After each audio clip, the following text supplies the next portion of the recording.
সাবেক প্রধানমন্ত্রী ও বিএনপির চেয়ারপারসন বেগম খালেদা জিয়ার সুস্থতা কামনায় কুমিল্লার মুরাদনগরে দোয়া মাহফিল অনুষ্ঠিত হয়েছে। বিএনপির ভাইস চেয়ারম্যান সাবেক মন্ত্রী কাজী শাহ মোফাজ্জল হোসেন কায়কোবাদের উদ্যোগে শনিবার বিকেলে মুরাদনগরের পীর কাশিমপুর উচ্চ বিদ্যালয় মাঠে এই দোয়া মাহফিল হয়। এতে বিএনপি ও এর অঙ্গ সহযোগী সংগঠনের নেতাকর্মী সহ বিপুল সংখ্যক সাধারণ মানুষ অংশগ্রহণ করেন। আয়োজিত এই দোয়া মাহফিল শেষে মোনাজাত পরিচালনা করেন কায়কোবাদ। এর আগে প্রধান অতিথির বক্তব্যে নেতাকর্মী ও সাধারণ জনগণকে উদ্দেশ্য করে তিনি বলেন, আপনারা বাড়িতে গিয়ে আমার নেত্রীর জন্য 2 রাকাত নফল নামাজ পড়ে দোয়া করবেন, নেত্রী যেন সুস্থ হয়ে আমাদের মাঝে ফিরে আসেন। বাড়িতে গিয়ে 2 রাকাত নফল নামাজ পড়ে ম্যাডাম জিয়ার জন্য দোয়া করবেন, আল্লাহ যেন তাকে হায়াত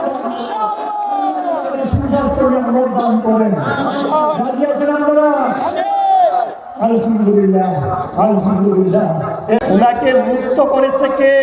আল্লাহ। কে করেছে? আল্লাহ। কে করেছে? আল্লাহ। সবাই বলে আলহামদুলিল্লাহ। আল্লাহ যখন ওনাকে মুক্ত করেছেন নিশ্চয়ই কোনো কারণ আছে।